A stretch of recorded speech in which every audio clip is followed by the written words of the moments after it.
কাম সার। বাড়ি যাবেন না আপনারা? যাবেন না? সবাই থাকেন, আমি যাই।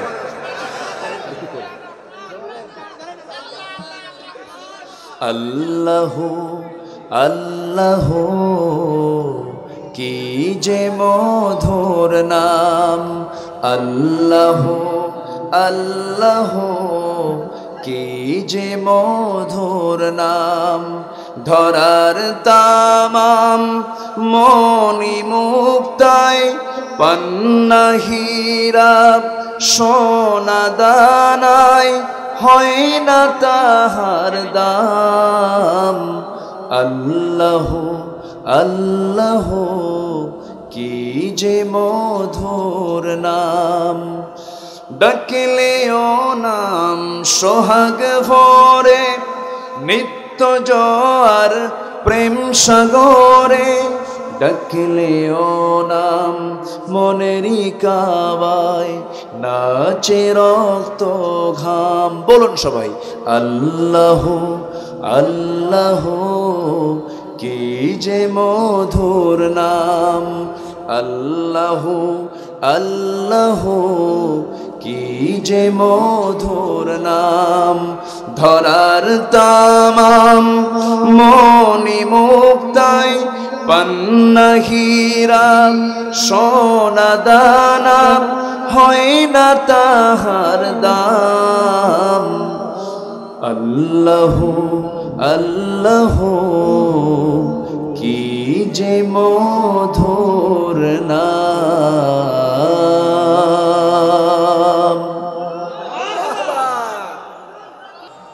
আমি মতিউর রহমান মল্লিক ভাইয়ের, আব্দুল গফুর ভাই, মতিউর রহমান মল্লিক ভাইয়ের একটা গান গাওয়ার চেষ্টা করছি, শুনবেন? ধৈর্য ধারণ করার শক্তি দাও গো মেহেরবান আমায়, দাও গো মেহেরবান। ধৈর্য ধারণ করার শক্তি দাও গো মেহেরবান আমায়, দাও গো মেহেরবান। বুকের ভেতর ব্যথার নদী বইছে অবিরাম, বইছে বইছে অবিরাম। ধৈর্য ধারণ করার শক্তি দাও গো মেহেরবান আমায়, দাও গো মেহেরবান। আধার আমার আলো দিয়ে কানাই কানাই দাও ভরিয়ে, আধার আমার আলো দিয়ে কানাই কানাই দাও ভরিয়ে। অন্তর জোড়ে দাও গো প্রভু, অন্তর জোড়ে দাও গো প্রভু ভোরের পাখির গান। বুকের ভেতর ব্যথার নদী বইছে অবিরাম, বইছে বইছে অবিরাম। ফাগুন কেড়ে নেয়া চতর আষাঢ় করে দাও, গাছে গাছালির শীতল ছায়ায় জীবন ভরে দাও আমার, জীবন ভরে দাও। আমার ধুধু মরুর দেশে দাও গো জোয়ার ভাটার শেষে, আমার ধুধু মরুর দেশে দাও গো জোয়ার ভাটার শেষে। পারাবারের বাউরি বাতাস, পারাবারের বাউরি বাতাস আমায় করো দান। বুকের ভেতর ব্যথার নদী বইছে অবিরাম, বইছে বইছে অবিরাম। ধৈর্য ধারণ করার শক্তি দাও গো মেহেরবান আমায়, দাও গো মেহেরবান। বুকের ভেতর ব্যথার নদী বইছে অবিরাম, বইছে বইছে অবিরাম।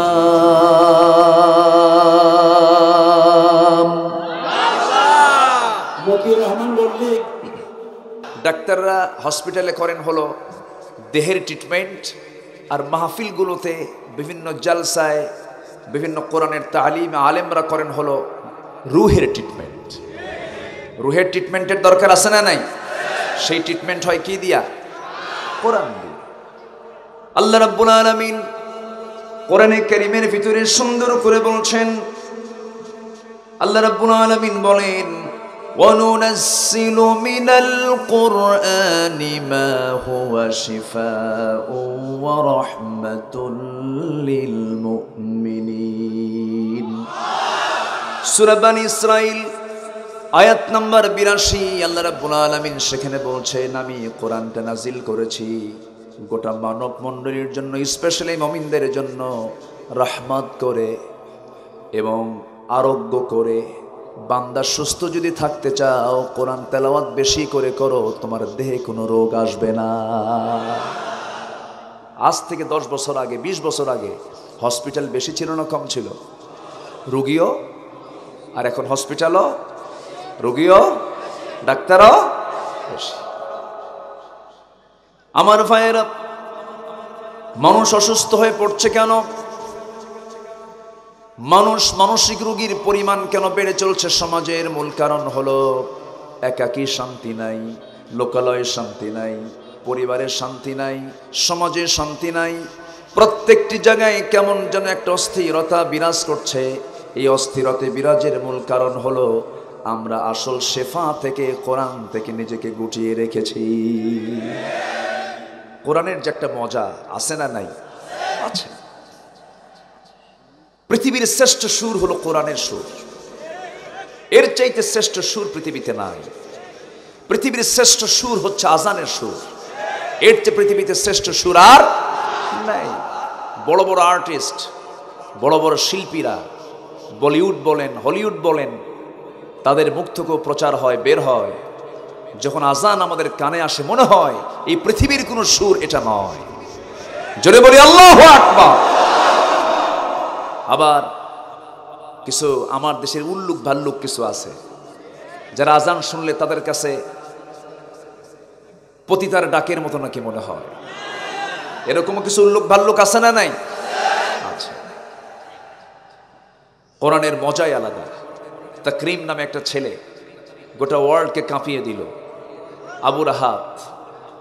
আমার কয়েকটা জিনিসে হিংসা হয়। যেরকম আমি যদি মসজিদে গিয়ে প্রথম কাতারে যদি জায়গা না পাই, আমার তখন হিংসা লাগে, প্রথম কাতারটা পেলাম না। আর কোরআন তেলাওয়াত যার খুব সুন্দর, তখন আমার হিংসা লাগে। জ্ঞানে হিংসা থাক লাগবে না। কেন? কোরআনকে সুন্দর করে পড়া এটা সবার কপালে জোটে না। এটা কে দেন? আসতে বলবেন না, কে দেন? আল্লাহ দেন। হাফেজ তাকরিম পুরস্কার নিয়ে আসলো। আর আমার দেশের কিছু উল্লুক ভাল্লুক কিছু আছে, বলে মুখস্থ করা কোরআন এটা কি কোনো যোগ্যতা হলো নাকি? দেখছেন, কোরআন মুখস্থ করা নাকি কোনো যোগ্যতা না। কোরআন মুখস্থ করা কতটুকু কঠিন আর কতটুকু সহজ, আজকের থেকে একটু নিয়ে বসবেন, টের পাবেন যেটা মুখস্থ করা কতটুকু কঠিন আর কতটুকু সহজ। সম্মানিত ভাইয়েরা, কোরআন কেউ মুখস্থ করতে চাইলে মুখস্থ করতে পারবে না। রহমত লাগবে কার? রহমত লাগবে কার? আমার নবীজি নামাজ শুরু করেছেন, শুরু করি তিনি তেলাওয়াত করছিলেন। তেলাওয়াতের মাঝে কয়েকটা আয়াত তার বাদ পড়ে গেল। উবাই ইবনে কাব রাদিয়াল্লাহু তাআলা আনহু নামাজের পরে বলছেন, ইয়া রাসূলুল্লাহ, নামাজের মধ্যে কয়েকটা আয়াত তো বাদ পড়েছে, এই আয়াতগুলো রহিত হয়ে গেল নাকি মানসুখ হয়ে গেল নাকি? আমার নবীজি সঙ্গে সঙ্গে মুস্কি হাসি মেরে বললেন, সাহাবীরে, আয়াত তো মানসুখ হয় নাই, আমি ভুলে গেছি, আমি ভুলে গিয়েছি। আল্লাহ তাআলা সঙ্গে সঙ্গে বলছেন, সানুকরিউকা ফালা তানসা ইল্লা মা শাআল্লাহ। জোরে বলুন আল্লাহু আকবার। হে রাসূল, আপনি কোনো চিন্তা করবেন না, আমি আপনাকে পড়িয়ে দেব, আপনি আর ভুলবেন না। আমার নবীজির কাছে যখন কোরআন নাজিল হওয়া শুরু হয়ে গেল, আমার নবীজি বারবার আওড়াচ্ছেন, বারবার মুখস্থ রাখার চেষ্টা করছেন। লা তুহাররিক বিহি লিসানাকা লিতাআজালা বিহি। হে রাসূল, আপনি বারবার জিহ্বা নড়াবেন না, মুখস্থ করার জন্য বারবার আপনি অস্থির চিত্ততা নিয়ে আপনি অস্থির হবেন না। আমি আল্লাহ নিজে আপনার সিনার মধ্যে কোরআনটাকে জমা করে দেব। জোরে বলি সুবহানাল্লাহ। তাহলে কোরআন মুখস্থ করতে চাইলেই কি মুখস্থ করা যায়? জি, শুকরান, আলহামদুলিল্লাহ। আমাদের এখানকার যিনি প্রশাসনিক কর্মকর্তা তিনি এসেছিলেন, ধন্যবাদ দিচ্ছি। এত বড় মাহফিলকে শৃঙ্খলার জন্য তিনি সার্বিকভাবে তিনি খবর নিয়েছেন। আল্লাহ তুমি তার এই উদারতা, এই খেদমতকে তুমি আল্লাহ কবুল করে নাও। জোরে বলি আল্লাহুম্মা আমিন। তাহলে আজকে আমরা সবাই চেনা জানা মানুষের মাঝেই বসে আছি, বলি আলহামদুলিল্লাহ। তাহলে কোরআন মুখস্থ করা এটা কি ছোটখাটো যোগ্যতা না বড় যোগ্যতা? আমি আমার ভাষায় বলতে চাই, যতটুকু ক্ষুদ্র গবেষণা, পিএইচডি হোল্ডার, আপনি বড় ডিগ্রি নিয়েছেন, গোটা পৃথিবীর সবচেয়ে বড় পুরস্কার আপনি নিয়েছেন, এটা যতটুকু আপনার যোগ্যতা তার চাইতে বড় যোগ্যতা পৃথিবীতে যে ব্যক্তি কোরআনকে মুখস্থ করতে পেরেছে। এটা বিশাল ব্যাপার। সেই কোরআন মুখস্থ করেছে আর ওদের গায়ে জ্বালা পোড়া যে ওদেরকে এরকম রাষ্ট্রীয় সম্বর্ধনা দেয় কেন? গভর্নমেন্টকে আমরা ধন্যবাদ দিচ্ছি, আন্তর্জাতিক মানের হাফেজদেরকে এখন রাষ্ট্রীয় সম্বর্ধনা দেওয়া শুরু হয়েছে। বলি আলহামদুলিল্লাহ, আরো জোরে বলি আলহামদুলিল্লাহ। এটা ওদের গায়ে সহ্য হচ্ছে না। ওরা বলে এটা কি এমন যোগ্যতা যে রাষ্ট্রীয় সম্বর্ধনা দিতে হবে? মদের বোতল নিয়ে পড়ে থাকো। যোগ্যতা কি তাদের যারা ইডেনকে প্রশ্নবিদ্ধ করেছে? যোগ্যতা কি তাদের যারা ধর্ষণের সেঞ্চুরি করেছে? কলেজ ইউনিভার্সিটিতে আমরা প্রায় লক্ষ্য করি, আর মাদ্রাসার দিকে একটু লক্ষ্য করে দেখেন তো, কোনো মাদ্রাসার কোনো ছাত্র শিক্ষককে কখনো মারা তো দূরের কথা, চোখ রাঙিয়ে কথা বলেছে? ভার্সিটিতে আছে না নাই? শিক্ষক ছাত্রকে মারে না ছাত্র শিক্ষককে মারে? ছাত্র শিক্ষককে মেরে কয় সোজা হয়। অতএব আমি আজকের এই মাহফিল থেকে শুরুতেই যে কথাটা বলতে চাই, গোটা পরিবারকে কোরআন দিয়ে সাজান। বাড়িতে সুর একটাই বাজবে, সেটা হলো কোরআনের সুর। এই সুরের চাইতে শ্রেষ্ঠ সুর আর শান্তি আসবে। এছাড়া আপনি শান্তি পাবেন না।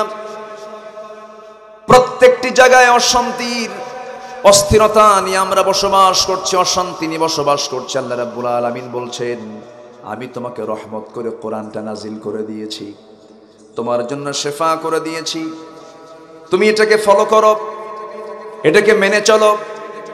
সকল সান্ত্বনা আমি এর মধ্যে দিয়ে দিয়েছি, সকল হতাশা দূর হবে তুমি কোরআনটা পড়লে পরে। আল্লাহ তাআলা বান্দার জন্য এমন একটা শ্রেষ্ঠ আয়াত দিয়েছেন, যারা ঠোঁট মিলিয়ে বলুন, লা তাকনাতু মির রাহমাতিল্লাহ ইন্নাল্লাহা ইয়াগফিরুয যুনুবা জামিআ। ও বান্দা, তুমি হতাশ হও কেন? এরকম কিছু নাকি? ফেরেশতার গুনাহ করার যোগ্যতা নাই, কিন্তু আল্লাহ তাআলা মানুষকে গুনাহ করার যোগ্যতা দিয়েছেন। গুনাহ না করলে আপনার চোখে পানি আসবে কেমনে? আপনার চোখে যখন পানি আসে আল্লাহ তাআলা এত খুশি হয়ে যান। আল্লাহ বলেন, বান্দারে, 7 সমুদ্রের পানি জাহান্নামের আগুনের এক কোণা নিভাতে পারবে না, কিন্তু তোর চোখের এক ফোঁটা পানি আমার জন্য যদি কাঁদে, তুই যদি আমার জন্য কেঁদে এক ফোঁটা চোখের পানি ফেলতে পারিস, 7টা জাহান্নামের আগুন তোর এক ফোঁটা চোখের পানিতে আমি আল্লাহ নিভাইয়া দেব। কার কথা? কার কথা? এর চাইতে আশাব্যঞ্জক কথা পৃথিবীর কোথাও পাবেন আপনি? পাবেন না। কেউ আপনাকে সান্ত্বনা দেবে না। বাবার কাছে যাবেন, বাবাও বিরক্ত হবেন। মার কাছে যাবেন, মাকে বারবার ডাকবেন, বিরক্ত হয়ে যাবেন। ছেলেকে বারবার কিছু বলবেন, বিরক্ত হয়ে যাবে। কর্মী হয়ে নেতাকে বলবেন, বিরক্ত হয়ে যাবে। পৃথিবীর মানুষের কাছে বারবার চাবেন, বিরক্ত হয়ে যাবে। কিন্তু আমার আল্লাহ এমন আল্লাহ, পৃথিবীর সমস্ত মানুষকে বারবার ডাকলে বিরক্ত হয়ে যায়, আর আমার আল্লাহকে বান্দা বারবার ডাকলে আল্লাহ খুশি হয়ে যায়। ইযা তাকাররাবাল আবদু ইলাইয়া, যখন কোনো বান্দা আমার দিকে আসতে নাই, হেঁটে হেঁটে আমি তার দিকে দৌড়ে দৌড়ে যাই। যখন কোনো বান্দা আমার দিকে 1 পা আগায়, আমি তার দিকে 10 পা আগায় যাই। কার কথা? আসতে বলবেন না, কার কথা? কেউ আমার আপন না। বউ আমাকে ভুলে যাবে, ছেলে আমাকে ভুলে যাবে, মেয়ে আমাকে ভুলে যাবে। আজকে মরে যান, আপনার নাম ধরে আর কেউ ডাকবে না। আপনার ছেলেও বলবে লাশটা ঘর থেকে বের করো। আপনি বড় মন্ত্রী, আপনি এমপি, আপনি জজ, আপনি ব্যারিস্টার, আপনি মরে গেছেন, আজকে বলবে লাশটাকে গোসল করা, লাশটাকে দাফন দিয়ে দাও। আমার নাম হবে কি? আরো জোরে বলেন, আমার নাম কি হবে? কিসের তাকাব্বুরি? কিচ্ছু না। মান আকিয়াসুন নাস ওয়া হাযামুন নাস ইয়া রাসূলুল্লাহ, সবচেয়ে চালাক লোকটাকে রাসূল বললেন যে মৃত্যুর কথা বেশি স্মরণ করে। আমরা মরার কথা বেশি স্মরণ করব, কোনো অহংকার থাকবে না, কোনো হিংসা থাকবে না, কোনো প্রতিশোধ থাকবে না, কোনো ক্রোধ থাকবে না। আল্লাহর পছন্দের বান্দা কারা? الذين ينفقون في السراء والضراء والكاظمين الغيظ والعافين عن الناس والله يحب المحسنين। জোরে বলুন আল্লাহু আকবার। যারা ক্রোধকে সংবরণ করে, মানুষকে মাফ করে দেয়, ক্রোধ সংবরণ এবং মানুষকে মাফ করে দেওয়ার যোগ্যতা যে বান্দার মধ্যে থাকবে, আল্লাহ সেই বান্দাকে জান্নাত দিয়ে দিবেন। কিন্তু আজকে আমাদের সমাজে, রাষ্ট্রে, সব জায়গায় চলছে ক্ষমার নীতি না প্রতিশোধের নীতি? ক্ষমা না প্রতিশোধ? ক্ষমা না প্রতিশোধ? আমার নবীজি যে মক্কার মানুষের হাতে আঘাতপ্রাপ্ত হয়ে, রক্তাক্ত হয়ে মক্কা ছাড়লেন, সে রাসূল যখন মদিনা বিজয় করলেন, প্রতিশোধ নিয়েছেন না মাফ করে দিয়েছেন? মাফ করে দিয়েছেন। প্রতিশোধ নিলে পরে এটার তৃপ্তি কিছুক্ষণ, আর মাফ করে দিলে এটার তৃপ্তি হলো সারা জীবন। মাফ করতে শেখে না যে মুসলমান মাফ করতে জানে না, সে মুসলমানকে আল্লাহ মাফ করবেন না। সম্মানিত ভাইরা, অনেক কথা আছে, এক রাত তো আমাকে মূল আলোচনার দিকে আস্তে আস্তে চলে যেতে হচ্ছে। তাহলে কোরআন আমরা মুখস্থ করতে চাইলে কি মুখস্থ করতে পারবো? রহমত লাগবে কার? কার রহমত লাগবে? আল্লাহ তাআলা এখানে সানুকরিউকা ফালা তানসা যে সূরাতে বলেছেন, সেই সূরাটাই আমি আজকে তেলাওয়াত দিয়ে শুরু করেছি, শেষ দিক থেকে। সূরাটার নাম হলো সূরাতুল আ'লা। সূরাতুল আ'লা। আ'লা মানে, আ'লা ইসমে তাফজিল থেকে এসেছে, সবচেয়ে উপরে যিনি। আলা মানে হলো উপর, আ'লা মানে হলো সবার উপর। সবার উপরে তিনি, তিনি কে? আসতে বলবেন না, তিনি কে? তিনি কত উপরে আছেন? এটা কি আমরা যেতে পারবো? দুনিয়াতে থেকে যেতে পারবো আমরা? দুনিয়াতে থেকে একজন গেছেন, আল্লাহ তাকে নিয়ে গিয়েছেন। তিনি কে? মুহাম্মদ সাল্লাল্লাহু আলাইহি ওয়াসাল্লাম। তিনি আরশে আজিম পর্যন্ত গেছেন। আরশে আজিমটা কোথায়? অনেক দূরে। আ'লা, এটার তাফসীর যদি একটু আধুনিক করা হয় তাহলে একটু কথাগুলো একটু মনে হয় রসহীন হবে, কিন্তু একটু মনোযোগ দিয়ে শুনতে হবে। আমাদের মাথার উপরে এই বিশাল আকাশ, এই আকাশের কি কোনো খুঁটি আছে? বেগাইরি আমাদ, কোনো খুঁটি নেই। আচ্ছা, এই আকাশটা কত মাইল দূরে কেউ বলতে পারবেন? না। সূর্য কত দূরে? এটার একটা অনুমান অনেকে বলেছেন 9,30,00,000 মাইল আনুমানিক। আচ্ছা, এই সূর্য থেকে আবার কিছু তারকা আছে, বেটেল জুইস নামে একটা তারকা আছে, যে তারকা সূর্যের চাইতে 33 কোটি গুণ বড়। মানে ছোট হয়ে গেছে নাকি? সুবহানাল্লাহ, তো আসতে বললেন কেন? জোরে বলি সুবহানাল্লাহ। বেটেল জুইস 33 কোটি গুণ বড়। এরকম করে আড্রা, প্রক্সিমা সেন্টারাই, এই যে তারকাগুলো আছে, এরকম অসংখ্য কোটি কোটি তারকা নিয়ে এক একটা গ্যালাক্সি গঠিত। সেই গ্যালাক্সি আবার একটা দুইটা না, মহাশূন্যে আছে অসংখ্য কোটি কোটি গ্যালাক্সি। জোরে বলে সুবহানাল্লাহ। পৃথিবীর সবচেয়ে নিকটবর্তী নক্ষত্র হলো প্রক্সিমা সেন্টারাই। সেখানে যদি কেউ যেতে চায়, যেরকম চাঁদের দেশে গেছে, যদি কেউ নক্ষত্রের দেশে প্রক্সিমা সেন্টারায় যদি কেউ যেতে চায়, তাহলে বর্তমান দুনিয়ার সবচেয়ে দ্রুতগামী যানবাহন হলো অ্যাপোলো 11, যার সেকেন্ডের গতি হলো 11 কিলোমিটার, ঘন্টার গতি হলো 39,000 কিলোমিটার মানুষ আবিষ্কার করেছে। এই অ্যাপোলো 11-এ চড়ে যদি কেউ প্রক্সিমা সেন্টারাই নামক পৃথিবীর সবচেয়ে নিকটবর্তী এই নক্ষত্রের দেশে যদি যেতে চায়, তাহলে তার সময় লেগে যাবে 1,15,000 বছর মাত্র। জোরে বলে সুবহানাল্লাহ। কেউ কি যাবেন? কে যাবেন? হাত তোলেন। কেউ যাবেন? যাওয়া সম্ভব? হায়াত কয়দিন আর যেতে লাগবে কয়দিন?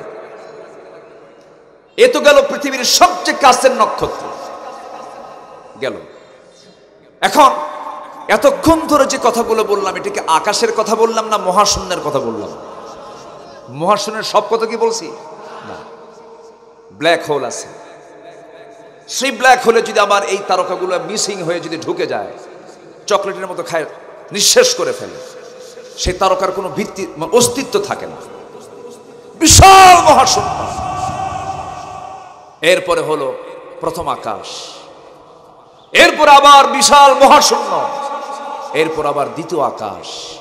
দ্বিতীয় আকাশ প্রথম আকাশ কি সমান? তাও না। প্রথম আকাশের তুলনায় দ্বিতীয় আকাশ কত বড়, অথবা দ্বিতীয় আকাশের চাইতে প্রথম আকাশ কত ছোট?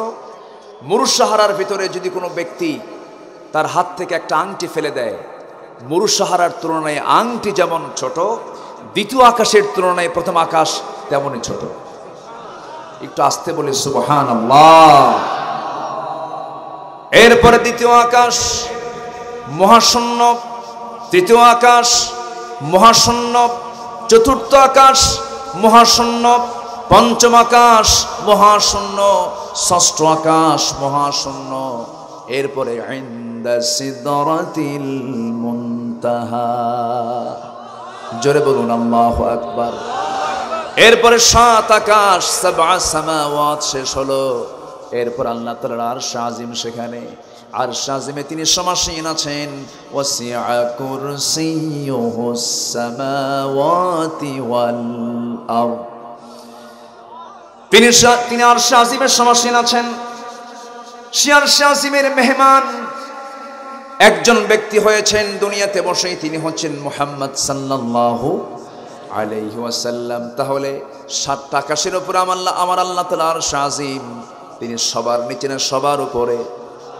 সাব্বিহিসমা রাব্বিকাল আ'লা। সবাই বলেন সাব্বিহিসমা রাব্বিকাল আ'লা আল্লাযী খালাকা ফাসাওয়া ওয়াল্লাযী قدر فهدى والذي أخرج المرعى فجعله غثاء أحوى سنقرئك فلا تنسى إلا ما شاء الله জোরে বলুন আল্লাহু আকবার। অতএব তোমার জীবনের সমস্ত প্রশংসা, সমস্ত পবিত্রতার কথা একমাত্র আল্লাহর জন্যই তুমি করবে, যিনি সবার বড়, সবার উপরে যিনি। সাব্বিহিসমা রাব্বিকাল আ'লা। সবচেয়ে উপরে কে? সবচেয়ে বড় কে? সবচেয়ে বড়র আরবি কি? আল্লাহু। আরো জোরে আল্লাহু আকবার। এই আওয়াজটা মুসলমানদের সবচেয়ে বড় অস্ত্র। জোরে বলে সুবহানাল্লাহ। মুসলমানদের সবচেয়ে বড় অস্ত্রের নাম কি বলেন? আরো জোরে, আরো জোরে। এই অস্ত্রকে কিন্তু অনেকেই ভয় পায়। আছে না নাই? আছে না? ভয় পাওয়ার লোক আছে না নাই? আচ্ছা, যারা ভয় পায় তারা জব করে কোন নামে? প্রাণী জব করে। প্রাণী যে জবহ করে, যারা আল্লাহু আকবার বলতে ভয় পায়, তারা প্রাণী জবহ করে কার নামে? ভয় পায় তো। যদি আল্লাহর নাম না নেয়, আল্লাহু আকবার যদি না বলে, বিসমিল্লাহ যদি না বলে, ওই পশু কি খাওয়া জায়েজ না হারাম? বলেন কি কি বলেন কি হবে? হালাল হবে না হারাম? যে প্রাণীর জবাহ আল্লাহর নামে হবে না, সেই প্রাণীর খাওয়াও জায়েজ হবে না, সম্পূর্ণ হারাম হয়ে যাবে। অতএব আল্লাহু আকবার এই শব্দ বলতে যাদের দ্বিধা লাগে, মুসলিম পরিবারে জন্ম নিয়ে যারা আল্লাহু আকবার বলাটাকে লজ্জাকর, বিব্রতকর, আপত্তিকর মনে করে, আমি আমার ভাষায় বলতে চাই, দ্বীনি শরীয়তের দৃষ্টিভঙ্গি থেকে ওদের ঈমান বিতর্কিত। আসতে বলবেন না, জোরে বলুন ঠিক কি না? যারা আল্লাহু আকবারকে বিতর্কিত করতে চায়, ওদের ঈমান বিতর্কিত, ওদের চিন্তা চেতনা বিতর্কিত, ওদের জন্ম পর্যন্ত বিতর্কিত। মুসলমান, ওই সমস্ত মুনাফিকদের বিরুদ্ধে মোকাবেলা করার দরকার আছে না নাই? রাজি আছেন কারা কারা? হাত উঁচু করে দেখান মুসলমান।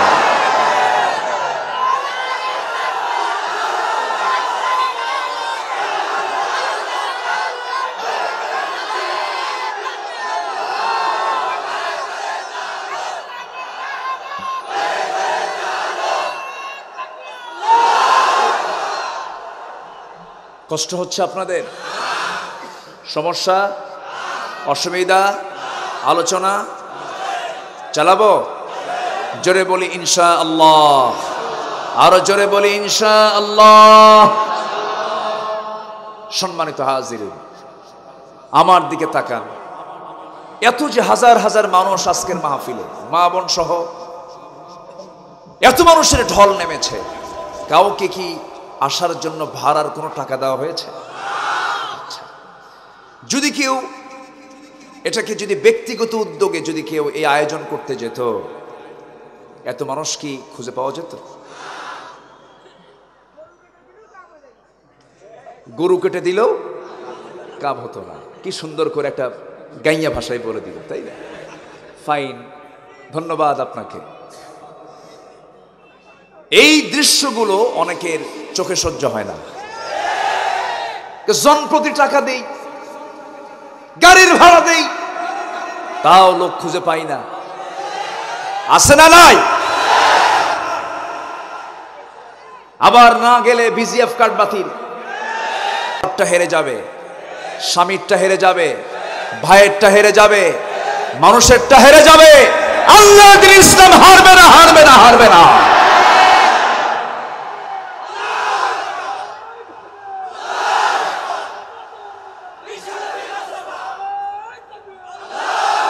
সম্মানিত ভাইয়েরা, কষ্ট পাচ্ছেন না তো আপনারা? সূরার নাম কি বলেন? সূরাতুল আ'লা। শুধু আলা না, আ'লা, একটা ধাক্কা মারতে হবে। আ'লা বলেন, সূরাতুল আ'লা। সবচেয়ে উপরে তিনি কে? আল্লাহ। আমার বন্ধুগণ, আল্লাহ রাব্বুল আলামিন কত বড় তিনি, কত মহান তিনি। আকাশের দিকে তাকালেই টের পাওয়া যায়, সূর্যের দিকে তাকালেই টের পাওয়া যায়, আমার আপনার দেহের দিকে তাকালেও টের পাওয়া যায়।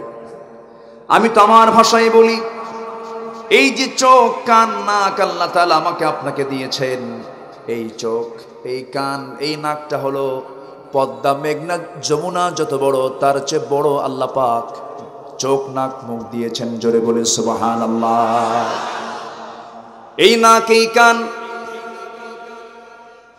এই মুখ, এত বিশাল বড়, এর লাইনগুলো পদ্মা ফেল মেরে যাবে, যমুনা ফেল মেরে যাবে, মেঘনা ফেল মেরে যাবে। এত বড় বড় আল্লাহ তাআলা পার্টসপাতিগুলো আমাদের দেহের মধ্যে সেট আপ করে দিয়েছেন। আশ্চর্য হয়ে যাব আমরা। প্রত্যেকের যে চোখ আছে, চোখের পিছনে, প্রত্যেকের চোখের পিছনে 1,70,000 নার্ভ আছে। 1,70,000 নার্ভের সঙ্গে লাগানো ছোট্ট এই চোখটা, এর মধ্যে একটা নার্ভ যদি, একটা রগ যদি কারো ছিঁড়ে যায়, প্যারালাইজড হয়ে যাবে সে। আল্লাহ তাআলা এই চোখের ভিতরে আবার মেশিন সেট করে দিয়েছেন। বান্দা ধুলায় মলিন জমিনে যখন চলতে যাবে, ধুলাবালি ঢুকবে, আল্লাহ রাব্বুল আলামিন চোখের পিছনে একটা মেশিন দিয়েছেন। ধুলা ঢোকার সঙ্গে সঙ্গে পানি বের হয়ে যায়। আল্লাহ তাআলা সেই পানিটাকে এমন সিস্টেমে বানিয়ে দিয়েছেন এটাকে ড্রিঙ্কিং ওয়াটার বলা যাবে না, নর্মাল কোনো পানি নয়। এর মধ্যে রয়েছে কিছু শ্লেষ্মা, কিছু পিচ্ছিল পদার্থ, ইলেকট্রোলাইটের জটিল মিশ্রণে এমন চোখের ভিতরে এমন একটা অয়েন্টমেন্ট দিয়ে দিয়েছেন, বান্দা যত ঝড় ঝাপটা, যত মুসিবত, যত ভাইরাস ঢুকুক না কেন, আমি যে ওষুধগুলো তোর চোখে রেখে দিয়েছে, তোর চোখ জীবাণু মুক্ত থেকে যাবে। জোরে বলি সুবহানাল্লাহ।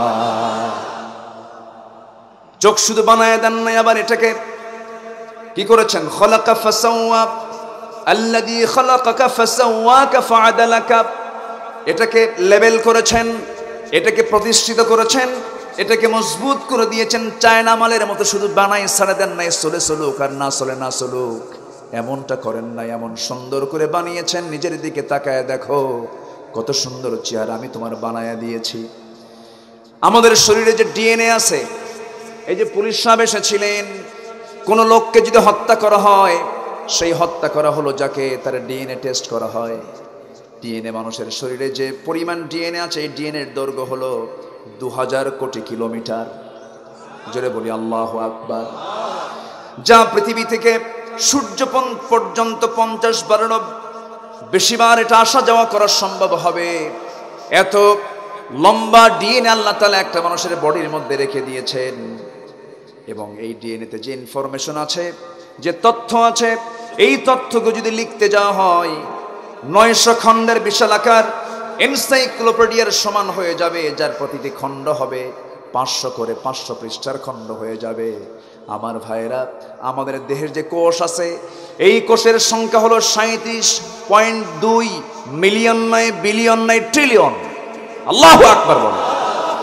সেন্সরি রিসেপ্টর আছে হলো 110 মিলিয়ন, লোহিত রক্ত কণিকা আছে আর বিসি আছে 30 ট্রিলিয়ন। শুধুমাত্র মস্তিষ্কে মানুষের মাথার মধ্যে, একটা মানুষের মাথার মধ্যে নিউরন সংখ্যা হলো 100 বিলিয়ন। জোরে করুন সুবহানাল্লাহ।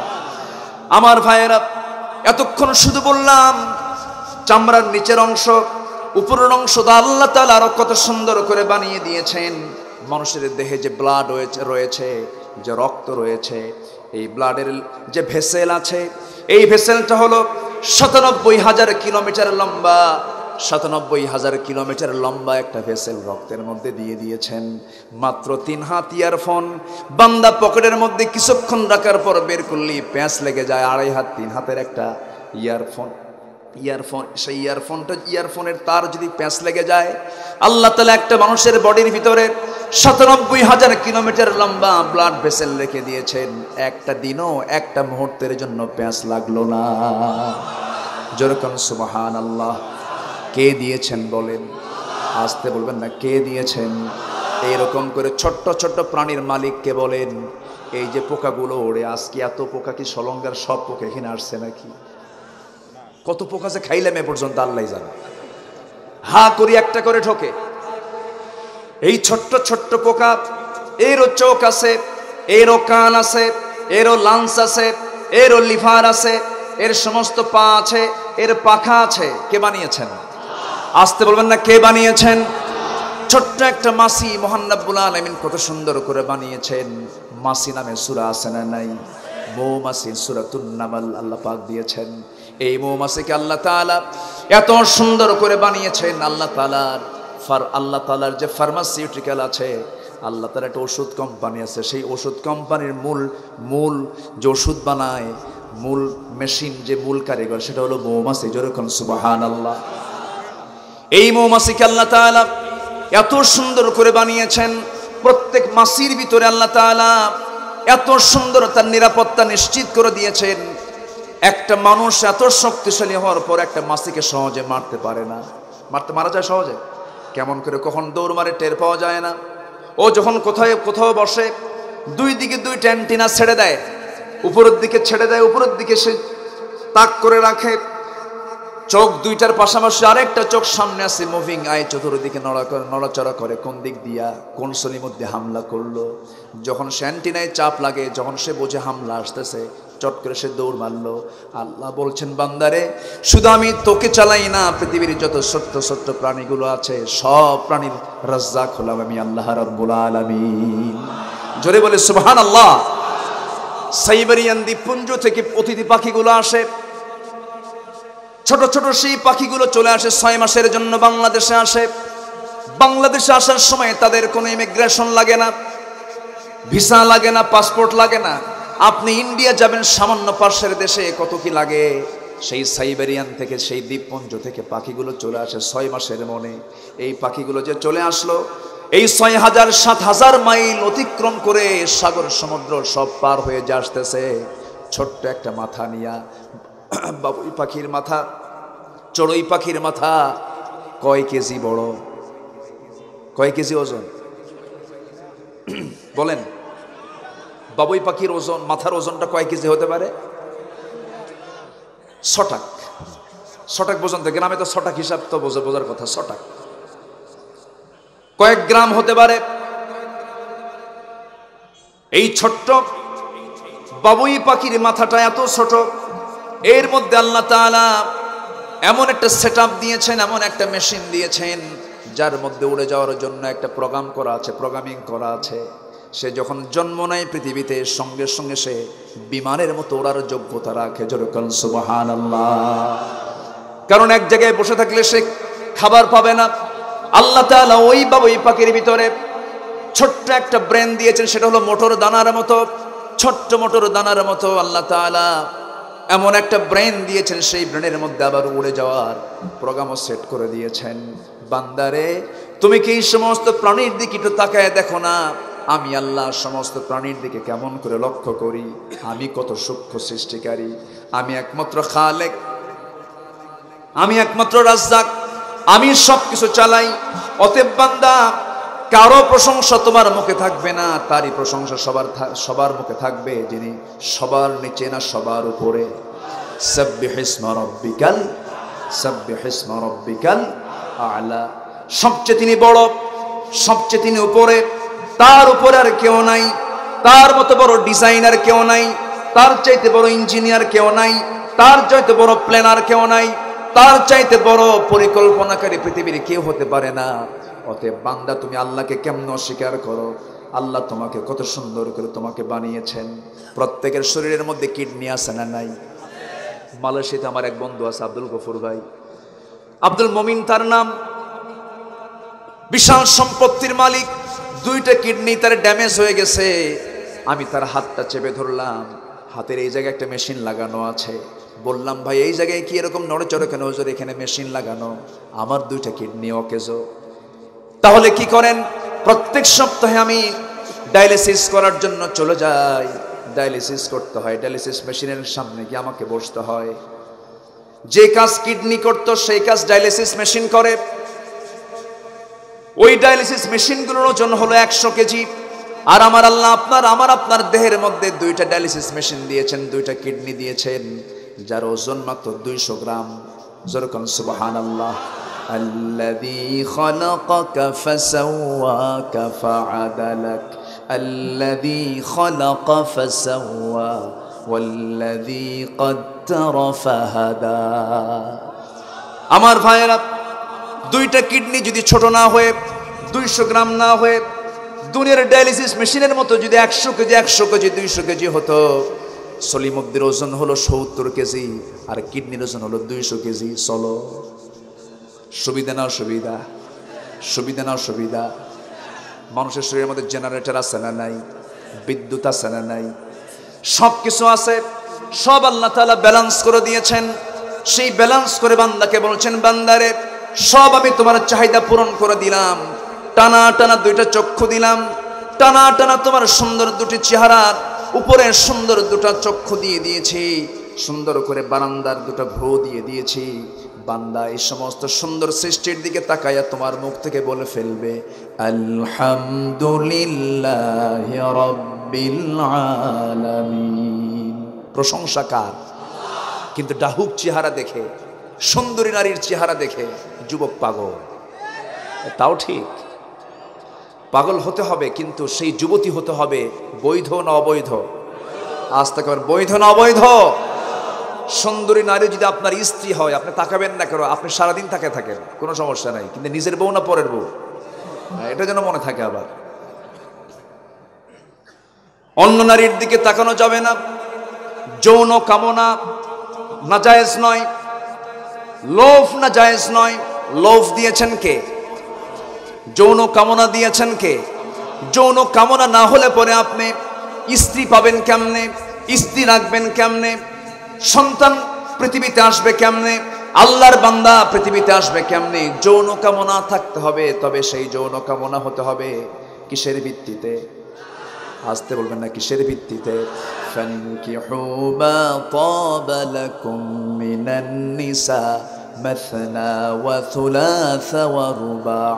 জোরে বলুন আল্লাহু আকবার। কোরআনের ভিত্তিতে যৌন কামনা হতে হবে। আবার যৌন কামনা যদি আপনার মধ্যে আল্লাহ তাআলা না দেন, জান্নাত যখন পেয়ে যাব সেই জায়গায় যৌন কামনা আছে না নাই? সেখানে হুর আছে না নাই?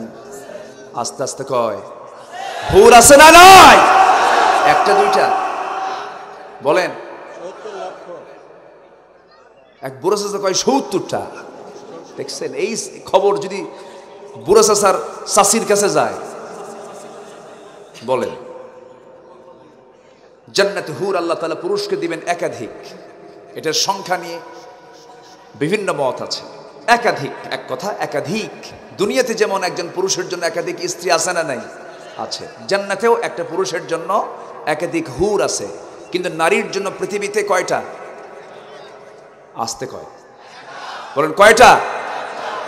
এখন মেয়েরা যদি এরকম বলে কেন একটা পায় আমরা কেন পাবো না, এরকম বলার মতো কিছু তসলিমা নাসরিন আরো আছে না নাই? এরকম কিছু বেকুফ, এরকম কিছু অসুস্থ রোগী আছে না নাই? পুরুষ পারে কেন আর মেয়েরা পারবে না কেন? এটার বৈজ্ঞানিক ব্যাখ্যা, এটার বিজ্ঞানসম্মত ব্যাখ্যাও আছে না নাই? আছে। এর ক্ষতিকর দিক কি, মেয়েরা কেন পারবে না, এটার একটা বিশাল ব্যাখ্যা আছে। যদি শুনতে চান শোনাবো। শুনতে রাজি আছেন তো? আমি জানি সিরাজগঞ্জ শিক্ষিত জেলা। আমি যে আলোচনাগুলো করতেছি, যে কথাগুলো বলতেছি, এত রাতে গভীর মনোযোগ দিয়ে শোনা মানে কি জানেন? প্রত্যেকেই এক একজন বড় বড় শিক্ষিত মানুষ। বলি আলহামদুলিল্লাহ, জোরে বলি আলহামদুলিল্লাহ। আমার তো বিশ্বাস আমার আব্দুল গফুর ভাই আমাকে পড়াতে পারবেন এমন লোক এখানে বহু আছে। সম্মানিত ভাইরা আমার দিকে তাকান। ইসলাম যা দিয়েছে তা বান্দার অকল্যাণে না কল্যাণে? কল্যাণে না অকল্যাণে? কল্যাণে। কিছুদিন আগে একটা জনশুমারি হলো। জনশুমারি, আমি তো আর সারা জীবন শুনেছি আদমশুমারি, এখন কি হয়েছে? জনশুমারি। আদম পছন্দ হয়নি, বুঝলেন? আদম নবীর নাম তো। হ্যাঁ, আচ্ছা, তাহলে আদম নবীর নাম বাদ পড়ছে, জনশুমারি হলো। সেই জনশুমারিতে পুরুষ বেশি না মহিলা বেশি? হ্যাঁ বলেন, মহিলা বেশি। আচ্ছা ধরেন 50 লাখ মহিলা বেশি হলো আমার দেশে।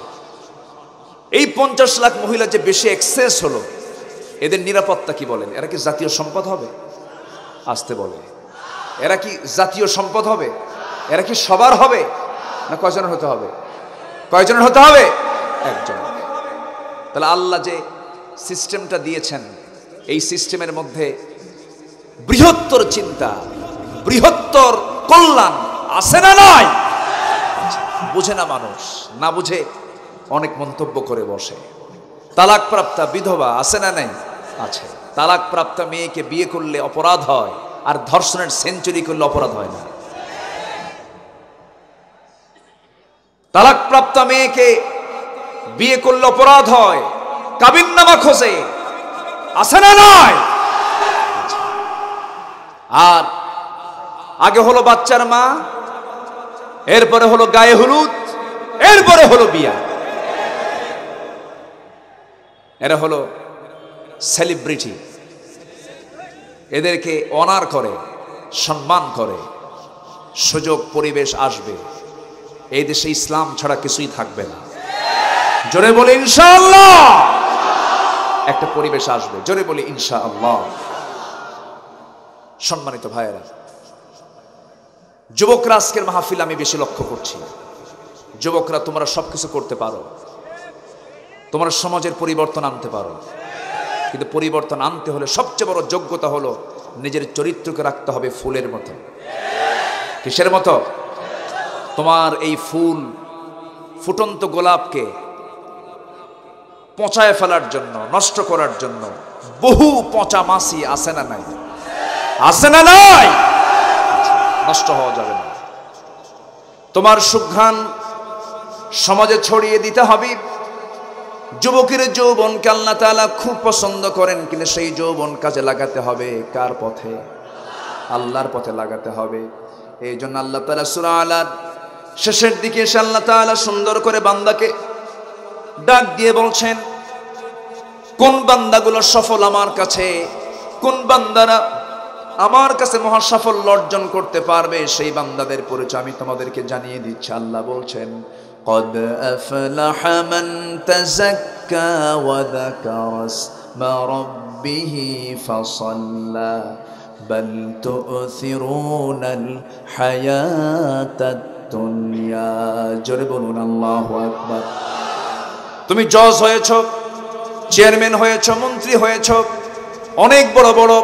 অনেক বড় ইন্ডাস্ট্রিজের মালিক হয়েছো, এমডি হয়েছো, আমি আল্লাহ আমার কাছে এগুলোর কোনো মূল্য নাই, কোনো দাম নাই।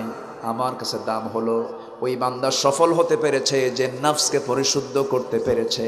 মান তাযাক্কা, যে ব্যক্তি তাজকিয়াতুন নফস আনতে পেরেছে। আমার আপনার দেহের মধ্যে একটা অংশ আছে নফস, এই নফস যদি ঠিক থেকে যায়, এই কলব যদি ঠিক থেকে যায়, সব ঠিক থেকে যাবে। আর এটা যদি নষ্ট হয়ে যায়, সব নষ্ট হয়ে যাবে। এই জন্য নফসের ট্রিটমেন্ট করার দরকার আছে না নাই? আসতে বলবেন না, আছে না নাই? এই পৃথিবীতে যত পয়গম্বর এসেছেন, সমস্ত পয়গম্বরদের সবচেয়ে বড় দায়িত্ব ছিল তার উম্মতদেরকে নফসের ট্রিটমেন্ট করা।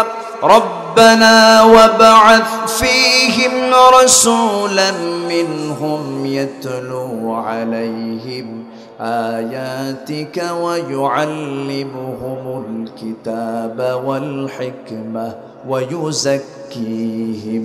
জোরে বলুন আল্লাহু আকবার। নফসের শুদ্ধতা ছাড়া বান্দা জান্নাত পাবে না। নফসকে কন্ট্রোল করতে হবে। নফস তো খারাপ কিছু চায়। নফসের কিছু ক্লাস আছে। এই নফস নিয়ে যদি কথা বলতে চাই, একটা সময় লেগে যাবে। একটু আমাকে দয়া করে আমাকে সময় দিবেন। কে উঠবেন না? আপনি উঠবেন, আপনাকে দেখে আরেকজন উঠবে, এটা নষ্ট হয়ে যাবে পরিবেশ। সবাই আমরা বসবো, জোরে বলি ইনশাআল্লাহ। আল্লাহ তাআলা নফসের ব্যাপারে এই জায়গায় বলেছেন, মান তাযাক্কা, তাযাক্কা পিউরিফাই করবে তার নফসকে কেমন করে, তার নফসকে শুদ্ধ করবে কেমন করে। আল্লাহ তাআলা আরেক জায়গায় বলছেন, قد أفلح من زكاها وقد خاب من دساها। জোরে বলুন আল্লাহু আকবার। যে ব্যক্তি তার নফসকে শুদ্ধ করেছে সেই হলো সফল, আর যে ব্যক্তি তার নফসের গোলাম হয়ে গেছে সে মহা ব্যর্থ। আল্লাহ তাআলা আরেক জায়গায় বলছেন, ওয়া আম্মা মান খাফা মাকামা রাব্বিহি ওয়া নাহান নাফসা আনিল হাওয়া ফাইন্নাল জান্নাতা হিয়াল মাওয়া। জোরে বলুন আল্লাহু আকবার। আমি যে বারবার আয়াতগুলো বলছি, বিরক্ত হচ্ছেন নাকি আপনারা? আয়াত যত বেশি হবে বরকত তত বেশি হবে। আমার দেশে কিছু আলোচক আছে, আয়াতও নাই, হাদিসও নাই, আছে না নাই? আসতে বলবেন না, আছে না নাই? আমার ভাইয়েরা, আমার বন্ধুগণ, যে বান্দা তার নফসকে পাত্তা না দিয়া, নফসের দাসত্ব না করে আল্লাহর দাসত্ব করবে এবং নফসের বিরুদ্ধে যে ব্যক্তি অবস্থান নেবে, আল্লাহ বলছেন সেই বান্দাকে আমি আল্লাহ টেনে নিয়ে জান্নাতে মাওয়া নামক জান্নাত দিয়ে দেব। জোরে বলে সুবহানাল্লাহ। জান্নাত নফস কি ভালো কিছু চায় নাকি? নফস তো ভালো কিছু চায় না। নফসের তিনটা ক্লাস আছে, নফস, রূহ, কলব। নফস, রূহ, এরপরে কি? কলব। নফস হলো লেজিসলেটিভ, রূহ হলো অ্যাডমিনিস্ট্রেটিভ, আর কলব হলো ফেডারেটিভ। নফস হলো আইন প্রণয়ন বিভাগ, রূহ হলো প্রশাসনিক বিভাগ, কলব হলো বাস্তবায়ন বিভাগ। নফস গাড়ি চাই, বাড়ি চাই, টাকা চাই, ব্যাংক চাই, বিমা চাই, নারী চাই, জেনা চাই, চুরি চাই, ডাকাতি চাই, ক্ষমতা দখল চাই। এই কথা কি বুঝতেছেন? কিন্তু বৈধভাবে না অবৈধভাবে, এগুলো হলো নফসের চাওয়া। আর রূহটা হলো অ্যাডমিনিস্ট্রেটিভ, প্রশাসন বিভাগ। এই রূহের কাজ হলো ওই নফস যখন অকাম কুকাম করতে চাই তখন রূহটা বলে দেয় না, এটা হলো আখিরাতের চেতনা, পরকালীন চেতনা, রূহ। ইয়াসআলুনাকা আনির রূহ কুলির রূহু মিন আমরি রাব্বি। জোরে বলুন আল্লাহু আকবার। আমার ভাইয়েরা, রূহ তখন বাধা দিয়ে দেয়, ওই রূহ ওই সমস্ত খারাপ কাজকে বাধা দিয়ে ফেলে, আর কলবটা এটা বাস্তবায়ন করে ফেডারেটিভ বাস্তবায়ন বিভাগ। এই জন্য আমরা রাসূলের কাছ থেকে এটা দোয়া শিখে নিয়েছি, ইয়া মুকাল্লিবাল কুলুব সাব্বিত কলবি আলা দীনিক। আয় আল্লাহ তাআলা, তুমি আমার অন্তরকে দ্বীনের জন্য তুমি আমার সাবেত করে দাও, দ্বীন থেকে যেন আমার কলব অন্যদিকে না যায়। এই দোয়াটা চাই আমরা কার কাছে? আসতে বলবেন না, কার কাছে? এই নফসের ট্রিটমেন্ট দিয়েছেন ইউসুফ আলাইহিস সালাতু ওয়াস সালাম, এই নফসের ট্রিটমেন্ট দিয়েছেন সাহাবায়ে কেরাম, দ্বীনের পথের মুজাহিদরা। এই মুহূর্তে একজন দ্বীনের পথের বড় মুজাহিদের কথা শোনার স্মরণ হয়ে গেল। আব্দুল্লাহ বিন হুযায়ফা নামে একজন দ্বীনের বড় মুজাহিদ, খলিফা ওমরের শাসন আমলে রোমানদের বিরুদ্ধে মোকাবেলা করতে গিয়ে তিনি গ্রেফতার হয়ে গেলেন। রোমান সেনাপতি, রোমান শাসক তাকে গ্রেফতার করে জেলখানার মধ্যে ঢুকায়া দিল। একে একে 30 থেকে 40 জন মুজাহিদকে তারা টকবগে তেলের মধ্যে ফেলে দিয়া তাদেরকে মেরে ফেলে দিল। ওই মুজাহিদের লিডার আব্দুল্লাহ বিন হুযায়ফাকে সামনে দাঁড় করায় বলল, শোনো, দেখতে পেলে তো কি করে ফেললাম, তুমি ইসলামটা ছেড়ে দাও। আব্দুল্লাহ বিন হুযায়ফা, তুমি যদি ইসলামটা ছেড়ে দাও, আমি তোমাকে অফার করছি, আমি তোমাকে বিশাল সম্মান দিয়ে দেব, বিশাল মর্যাদা দেব, আমার মেয়ের সঙ্গে তোমাকে বিয়ে দিয়ে দেব। এত প্রস্তাব দেওয়ার পরে তিনি মুচকি হাসি মেরে বললেন, দুনিয়ার সব ছাড়বো, কিন্তু আমি আমার আল্লাহকে ছাড়বো না। কৌশল করে করা হলো কি, আব্দুল্লাহ বিন হুযায়ফার ঘরের ভিতরে, আব্দুল্লাহ বিন হুযায়ফার ঘরের মধ্যে ওই দেশের সবচেয়ে একজন সুন্দরী নারীকে উলঙ্গ করে ঘরের মধ্যে ঢুকায় দেওয়া হলো। 3 দিন 3 রাত, 3 দিন 3 রাত যখন রাখা হলো, 3 দিন 3 রাত ওই মহিলা ওই মুজাহিদের ঘরের মধ্যে অবস্থান করার পরেও 3টা দিন 3টা রাত ওই আব্দুল্লাহ বিন হুযায়ফাকে কাছে টানার জন্য বারবার চেষ্টা করলেও সে ব্যর্থ হয়ে যায়। 3 দিন 3 রাত থাকার পর সে বাহিরে বের হয়ে চলে আসলো। মেয়েটাকে প্রশ্ন করা হলো, তোমার সঙ্গে আব্দুল্লাহ বিন হুযায়ফা কি আচরণ করেছে বলো? সে বলতেছে, 3 দিন 3 রাত তো তার সঙ্গে থাকলাম, মনে হলো না তার মধ্যে পুরুষত্ব আছে কিনা, তার মধ্যে পুরুষত্ব আছে কিনা জানি না, সে তো একটা বারের জন্য আমার দিকে তাকালোই না। শেষ পর্যন্ত রোমানদের লিডার আব্দুল্লাহ বিন হুযায়ফাকে সেই জায়গা থেকে মুক্ত করে দিল এবং বলে ফেলল, তাদের মধ্যে যে স্পিরিট আছে, তাদের মধ্যে যে চেতনা আছে, এই চেতনার বিরুদ্ধে যত বড়ই শক্তি হোক না কেন, মুসলমানদেরকে কখনো পরাজিত করা সম্ভব নয়। জোরে কোন সুবহানাল্লাহ। নফসের ট্রিটমেন্ট, কিসের ট্রিটমেন্ট বলেন? নফসের ট্রিটমেন্ট, নফসের চিকিৎসা করতে হবে। আমার ভাইয়েরা, একজন নবী এইরকম বিশাল বড় একটা পরীক্ষা দিয়েছেন, যার সুন্দর চেহারায় ছিল, যার জীবনের জন্য বড় পরীক্ষা, সুন্দর চেহারা ছিল তার জীবনের জন্য বড় পরীক্ষা। সেই নবীটার নাম কি বলেন তো? এত সুন্দর করে বললেন সবাইকে ধন্যবাদ জানাচ্ছি আমি। ইউসুফ আলাইহিস সালাতু ওয়াস সালাম ছিলেন নবীদের মধ্যে সবচেয়ে সুন্দর, তবে আমার নবীর চাইতে একটু কম সুন্দর, আমার নবীর চাইতে একটু কম সুন্দর। সবচেয়ে সুন্দর ছিলেন আমার নবী মুহাম্মদ সাল্লাল্লাহু, সবচেয়ে সুন্দর ছিলেন। চাঁদের চেয়ে সুন্দর তুমি নবী আমার সাল্লাল্লাহু আলা। আমার গফুর ভাই কিন্তু বড় শিল্পী, এজন্য মনে হচ্ছে একটু মাঝে মাঝে আগের স্মৃতিগুলো একটু উকি মারতেছে।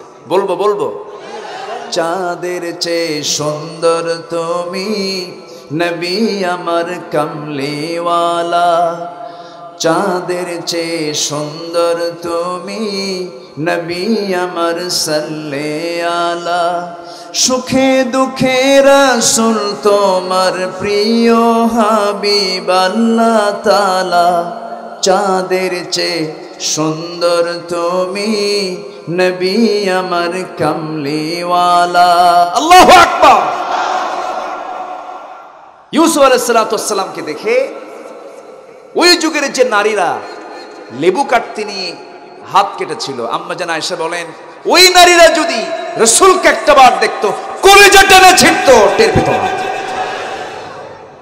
সে রাসূলকে দেখার ইচ্ছা কি সবার আছে? সবাইকে দেখতে চান?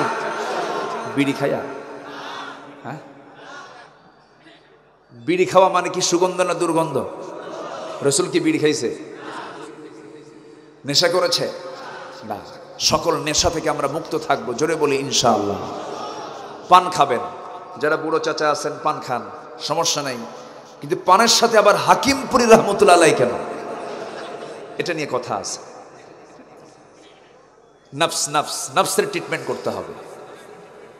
যে নফস আপনাকে সামান্য বিড়ি থেকে বাঁচায় না, আপনি জান্নাত পাবেন কেমনে?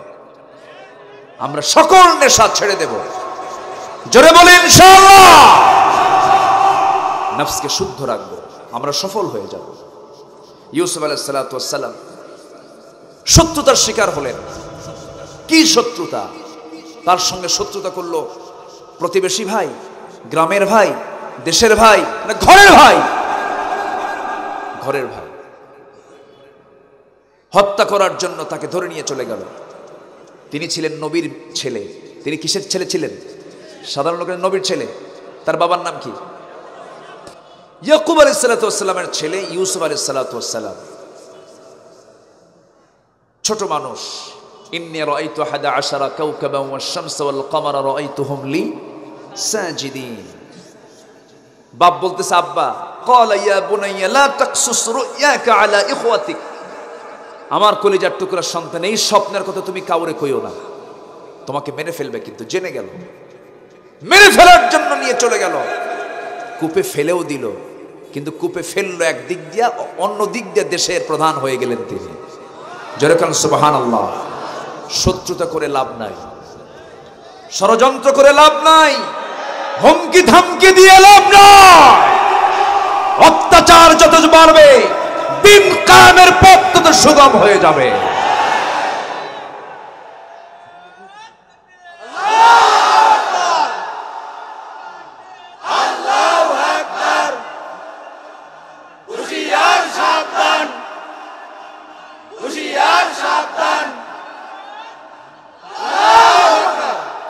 সম্মানিত ভাইয়েরা, ইউসুফ আলাইহিস সালাতু ওয়াস সালাম ষড়যন্ত্রের শিকার হলেন, তাকে হত্যা করা হয়েছে। এরকম একটি প্ল্যান তারা পুরোপুরি মাথায় নিয়ে বসলো। বাপকে তার অসুস্থ বানায় ফেললো, অন্ধ বানায় ফেললো। কিন্তু আল্লাহ তাআলা সেই ইউসুফকে সম্মান দিলেন, এমন সম্মান দিলেন যে দেশের জেলখানায় ছিলেন সেই দেশের দায়িত্ব তিনি পালন করলেন। আল্লাহু আকবার। কি অভিযোগ দেওয়া হলো? জুলাইখা তার প্রেমে পাগল। কেন? সুন্দর চেহারা, সুন্দর চরিত্র। জোরে কোন সুবহানাল্লাহ। এত সুন্দর চেহারা তার ছিল, জুলাইখা তার প্রেমে মশগুল হয়ে গেল, পাগলের মতো হয়ে গেল। এক পর্যায়ে বলে ফেললো, ইউসুফ, তোমার সঙ্গে আমার ইন্টারনাল কিছু কথা আছে, একটু তোমাকে অন্দরমহলে আসতে হবে। ফুসলায় ফুসলায় তাকে ঘরের মধ্যে নেওয়া হলো, 12টা দরজা লক করে দেওয়া হলো। এবার বলে ফেলতেছি, ইউসুফ, তুমি এবং আমি যে ঘরের মধ্যে অবস্থান করছি, পৃথিবীর কোনো প্রাণী পর্যন্ত জানবে না, মানুষ তো দূরে থাকলো। আমি তোমাকে দারুণ ভালোবাসি, তোমার ভালোবাসা আমি পেতে চাই, আমার দিকে একটু চেয়ে দেখো না। ইউসুফ আলাইহিস সালাতু ওয়াস সালাম একটাবারের জন্য ওই সুন্দরী চেহারার সুন্দরী নারীর দিকে তাকালেন না, চেহারার দিকে তাকালেন না। কারণ যৌন কামনা থাকতে হবে, কিন্তু বৈধভাবে, অবৈধভাবে। বৈধভাবে। আমি তাকাবো না, আমি তাকাবো না। বারবার চেষ্টা করা হয়। ইবনে কাসির সহ অধিকাংশ তাফসীর এসেছে, জুলাইখা সেই সময় তাকে আকৃষ্ট করার জন্য অঙ্গভঙ্গি করতে করতে চুলের খোপা ছেড়ে দিল, বুকের কাপড়টা খুলে ফেলে দিল। কাপড়ের একটা করে পাট্টাগুলো খুলতে খুলতে সমস্ত সৌন্দর্যের পসরা তার সামনে যখন প্রেজেন্ট করে ফেললো, এরপরে বলছি, ইউসুফ, তুমি একটাবার আমার দিকে তাকায় দেখো।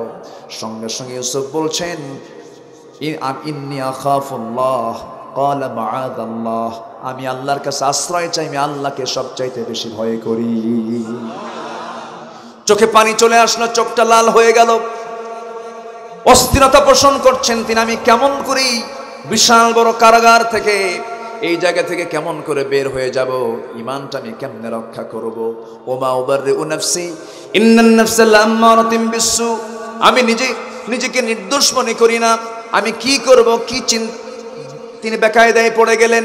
শেষ পর্যন্ত ইউসুফ আলাইহিস সালাতু ওয়াস সালাম কোনো দিকে না তাকায়া চক্ষু বন্ধ করে আল্লাহর কাছে রোনাজারি করে বলতেছেন, আল্লাহ আমার তো চেষ্টা শেষ, মেহেরবানি করে তোমার সাহায্য নাজিল করে দাও। চক্ষুটা বন্ধ করলেন। চক্ষু বন্ধ করার সঙ্গে সঙ্গে হারানো পিতার ছবি আল্লাহ তাআলা সরাসরি তার সামনে হাজির করে দিলেন। মনের সান্ত্বনা চলে আসলো। দরজার দিকে ভাবলেন একটা দৌড় মেরে দেখি কি হয়। দরজার দিকে একটা দৌড় মারলেন। সেই দৌড় মারার সঙ্গে সঙ্গে আল্লাহর পক্ষ থেকে 12টা দরজা লক করা তালাবদ্ধ দরজা পটপট করে খুলে গেল। তিনি বাইরে বের হয়ে গেলেন। আল্লাহ তাআলা বলছেন, ও বান্দা তুই আমার পথে আসার জন্য চেষ্টা করবি। ওয়াল্লাযীনা জাহাদু ফিনা লানাহদিয়ান্নাহুম সুবুলানা। যে বান্দা আমার পথে আসতে চায় আমি তার জন্য একটা রাস্তা নয়, 2টা রাস্তা নয়, অসংখ্য রাস্তা সব বের করে দেই। বের হয়ে গেলেন তিনি। সামনে গিয়ে যখন দাঁড়ালেন, সুলাইখাও তার পিছু ছাড়ে না, পিছে পিছে দৌড়ায়া তামিসুহু মিন দুবুরিন, জুব্বার পিছন দিকের সাইডটা জোর করে টান মেরে ধরে। লম্বা লম্বা নখ গেঁথে যায়, জুব্বা ছিঁড়ে যায়।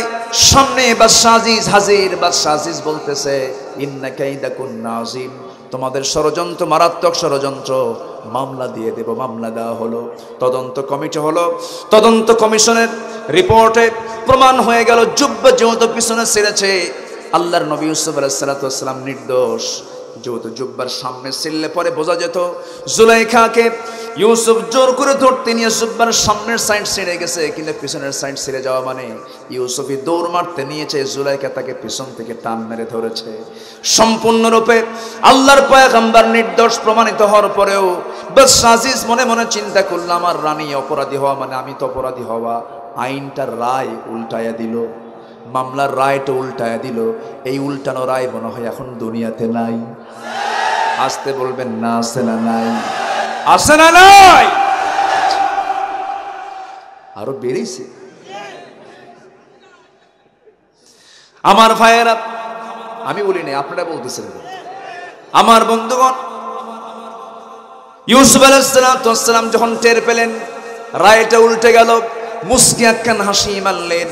ইমানদার বান্দারা যখন জেলখানার দিকে যায় কেঁদে কেঁদে যায় না হেসে হেসে যায়? এটা নবীদের সুন্নাহ, নবীদের সুন্নাহ। আমি জেলখানাকে নাম দিয়েছি মাদ্রাসায়ে ইউসুফিয়া। মাদ্রাসায়ে ইউসুফিয়া, ইউসুফ আলাইহিস সালামের মাদ্রাসা ওটা।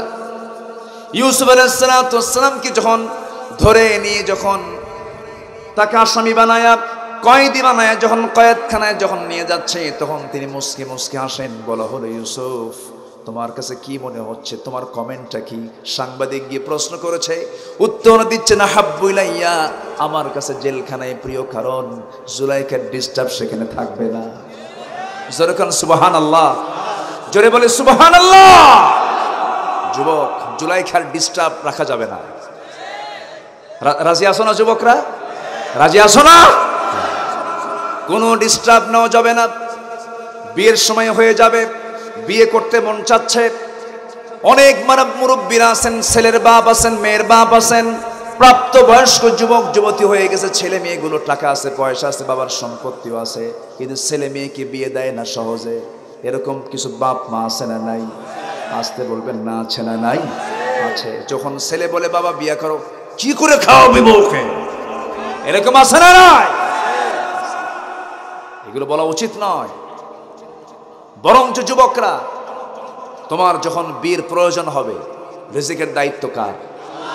আসতে বলবেন না, রিজিকের দায়িত্ব কার? যৌবনকে নষ্ট করা যাবে না, চরিত্রকে ধ্বংস করা যাবে না। বিয়ের প্রয়োজন হবে, তুমি বলে ফেলবে, আব্বা আমাকে বিয়ে করা। ঠিক দেখছেন যুবকরা কি জোরে জোরে ঠিক কয়। মুরব্বীরা ভালো করে শুনে নেন। এখন যুবকদের হয়তো এখন প্রশ্ন থাকতে পারে, হুজুর মেয়ের বাপ তো মেয়ে দেয় না, কে ঠিক কিনা? কত জোরে ঠিক বলল। বুড়ো চাচা আবার ঠিক কর নাকি? আচ্ছা, মেয়েদের বাবারও কিছু প্রবলেম আছে। জামাই নির্ধারণে, জামাই পছন্দে, জামাই চয়েস করতে গিয়ে উল্টাপাল্টা চয়েস করে, আছে না নাই? আচ্ছা, হ্যাঁ, এরকম জামাই আপনি নিতে পারবেন না যে জামাই নামাজ পড়ে না। আপনার জামাই পছন্দ হওয়া উচিত হলো যার চরিত্রের সাথে আলীর চরিত্রে মিল থেকে যাবে।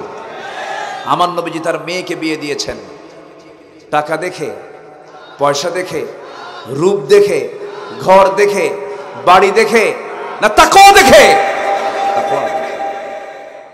দিনদারি। রাসূল মেয়েকে বিয়ে দিবেন, ধনী ধনী সাহাবীরা প্রপোজ নিয়ে আসে। রাসূল বললেন নট অ্যালাউ, হবে না, যাও। সবার প্রস্তাব প্রত্যাখ্যান করে রাসূল চুপ মেরে বসে আছে। ইতিমধ্যে সবাই বলতেছে আলী তুমি শুধু বাদ আছো, যাও। কি তোমরাই বাদ? আমি তো আর আগেই বাদ। কেন? আমার তো বাড়ি নাই। কেমনে রাসূল তার মেয়েকে আমার সঙ্গে বিয়ে দিবেন? আস্তে আস্তে করে একটু লজ্জা লজ্জা নিয়ে যাচ্ছেন, নবীর সামনে গিয়ে বসলেন, সালাম দিলেন। রাসূল বললেন ইন্টারভিউ তো শুরু হলো। সুবহানাল্লাহ বলবেন। তুমি কি আমার মেয়েকে বিয়ে করবা? খুঁজো, দিলে করা যায়। জোরে বলে সুবহানাল্লাহ। বিয়ে যে করবা, টাকা পয়সা আছে কি? হুজুর টাকা পয়সা পাবো কি? বাড়ি তো নাই আমার। কি আছে তোমার? কি এই যে ঢাল, এই যে তরবারি, আর কিচ্ছু নাই। আল্লাহু আকবার বলেন। রাসূল বললেন তাই তো তরবারি ছাড়া কি আলীকে মানায়? তুমি তো যোদ্ধা, তোমার তো তরবারি লাগবেই, কিন্তু ঢাল ছাড়াও যুদ্ধ করা যায়। ঢালটা বেঁচে আসো, ঢাল বেচার টাকা হবে তোমার মহরণার টাকা। আর এখন মহরণা ধরে হলো 20 লাখ টাকা। এটা কি মহরণা জরিমানা? যুবকরা খুব খুশি, হুজুর ভালো কি রকম যৌতুক নেওয়া তো সুন্নতে মুআক্কাদা। পাশে চেয়ারম্যান বসাতে, উনি তো সমস্যাগুলো বোঝে। আমার একটা একটা করে একটু মনে করে দিচ্ছে। আমার নবীজি তার মেয়েকে বিয়ে দিবেন, ঢাল বিক্রি করতে গেছে বাজারে। সকালবেলা, সাত সকালে ওসমান জিন নুরাইন বলছেন আলী বাজারে কেন? ঢাল বেচবো। কেন? আমার বিয়ে ঠিক হয়েছে। কার সাথে? আপনার শালীর সাথে। জোরে বলে সুবহানাল্লাহ। তাই তো ঢাল বিক্রি করবার টাকা নাই তো, এটাই আমার সম্পদ। ঠিক আছে, ঢালটা দাও। ঢালটা নিলেন, টাকাটা দিলেন। কয়েক পা এগুতেই পিছন থেকে ডাক দিচ্ছে আলী, যেহেতু কিছুক্ষণ পর তুমি আমার হবু ভাইরা, তো কিছু তো তোমাকে দেওয়া দরকার। এই ঢালটা তোমাকে আমি আগে গিফট করলাম, যাও। ঢালটা হাতে নিয়ে চলে আসছেন নবীর কাছে। রাসূল বললেন আলী ঢাল মনে হয় বিক্রি হয়নি। হুজুর বিক্রি হয়ে গেছে তো। ঢাল হাতে কেন? বিক্রি করছি, টাকাও পাইছি, ঢালও উপহার পাইছি। কে দিল?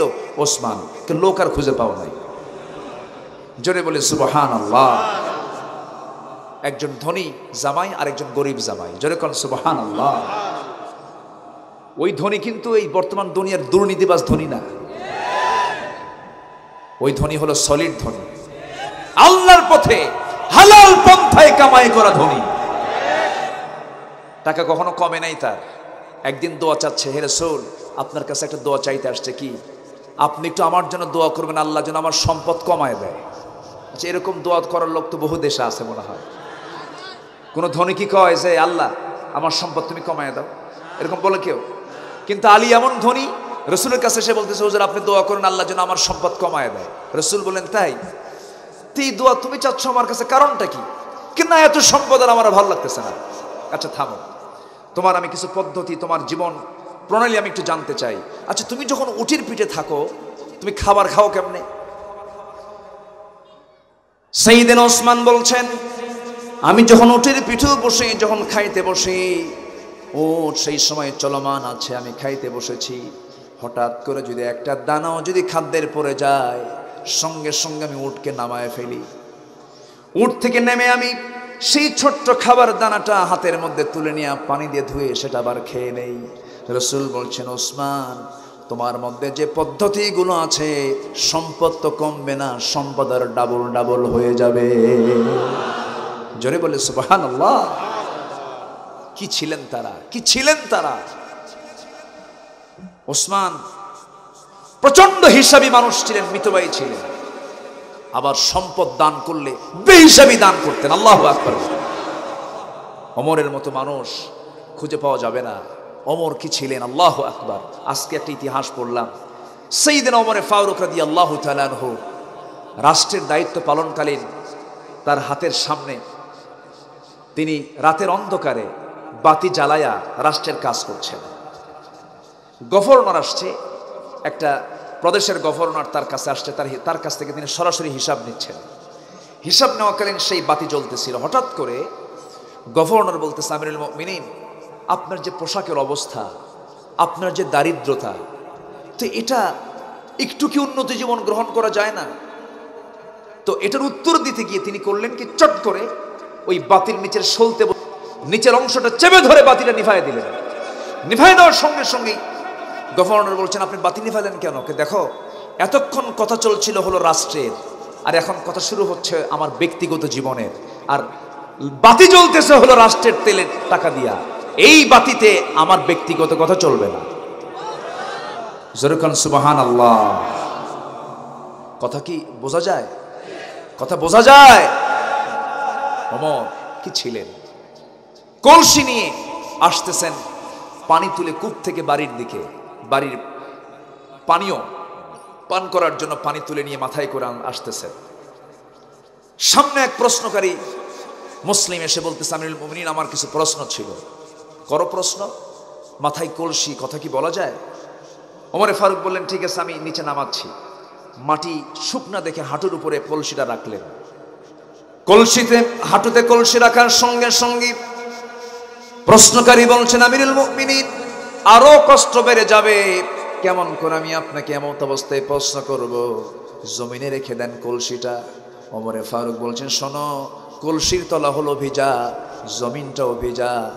আমি যদি এই কলসির তলাটা ভিজা, ভিজাওয়ালা কলসি যদি এই শুকনা জমিনে রেখে দেই, শুকনো মাটিটা ভেজা কলসির তলার সাথে লেগে যাবে কিছু মাটি।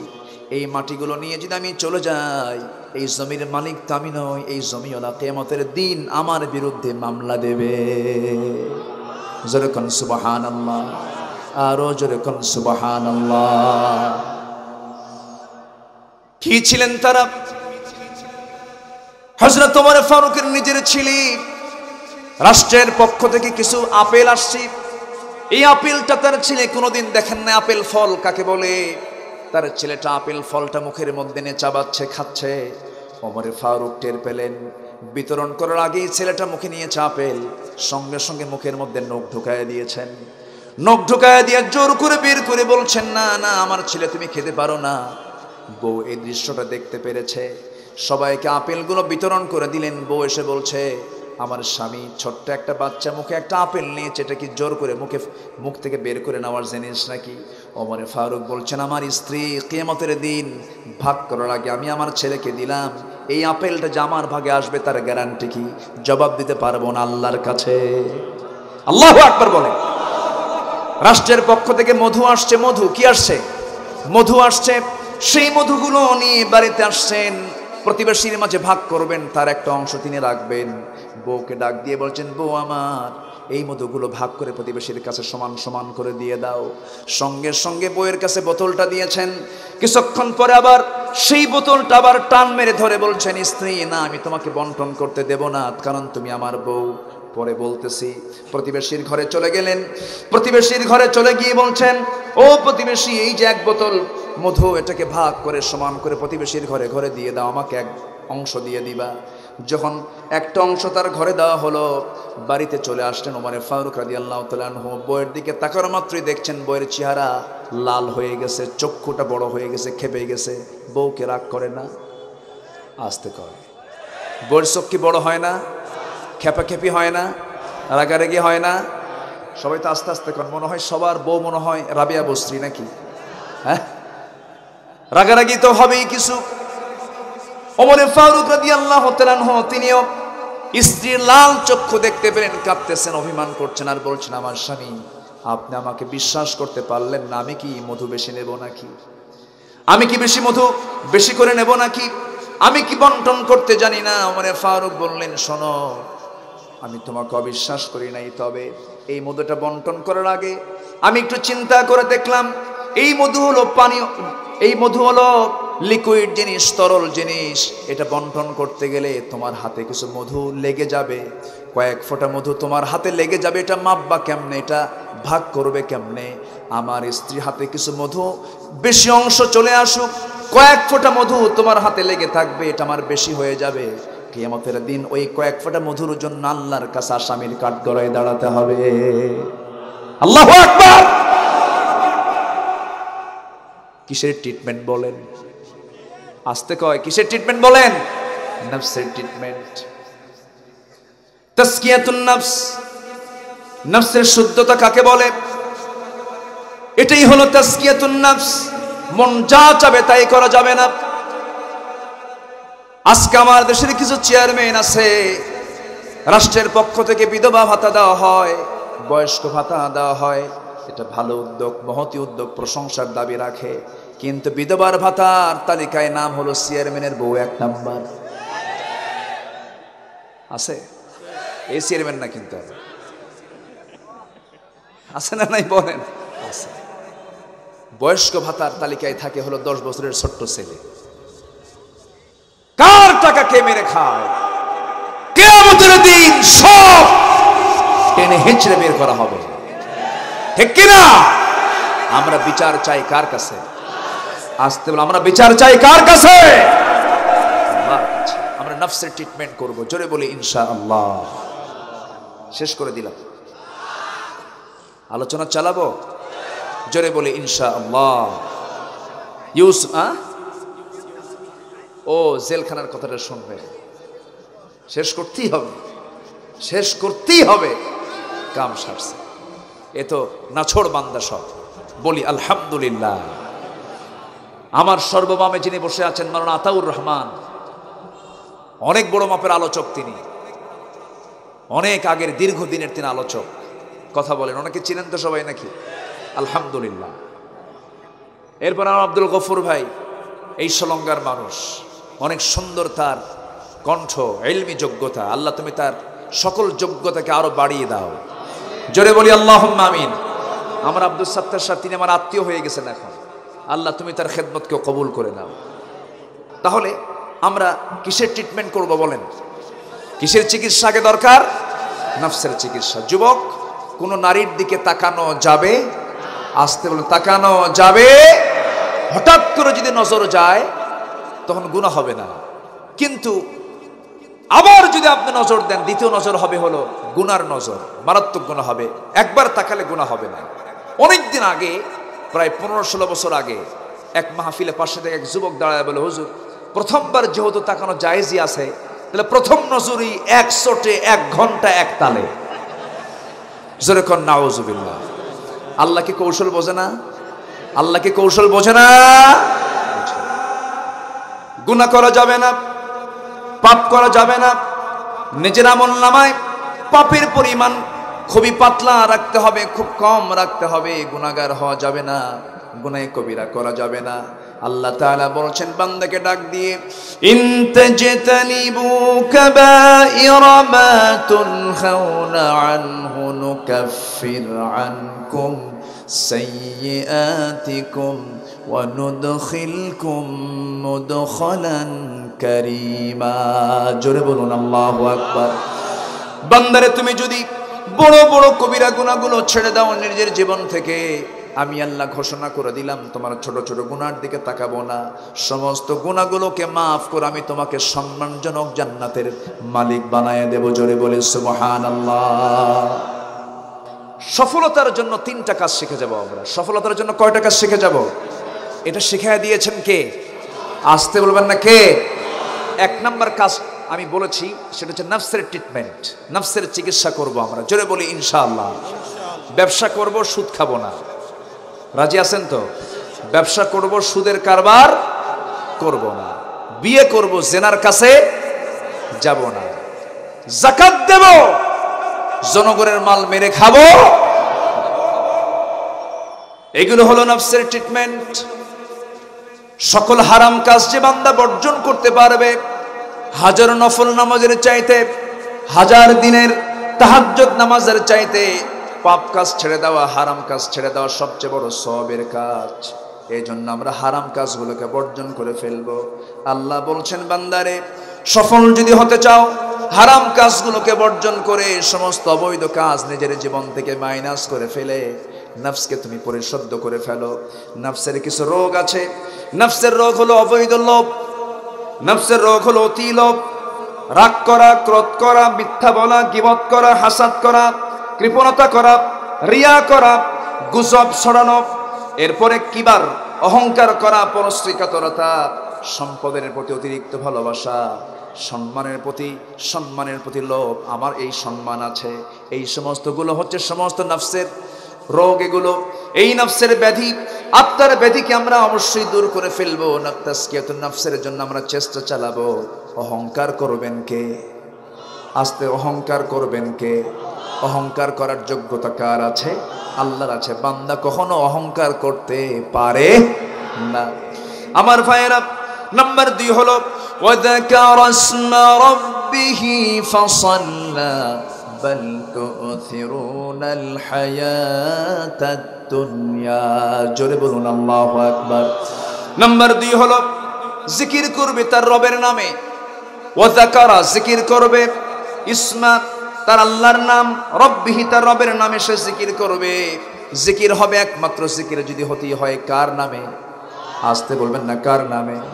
জোরে কোন সুবহানাল্লাহ, আরো জোরে সুবহানাল্লাহ, আলহামদুলিল্লাহ, লা ইলাহা ইল্লাল্লাহ, আল্লাহু আকবার। এগুলো হচ্ছে জিকিরের পরিভাষা। এর বাইরে অন্য কোনো জিকির করা যাবে না। বাসের উপরে লেখা দেখা যায় মাঝে মাঝে, বাবার নামে শুরু করিলাম, আছে না নাই? দয়াল বাবার নামে চালাইয়া দিলাম। এটা কি ইমানদারের মুখে আসতে পারে? আমার মুখে আসবে কার নাম?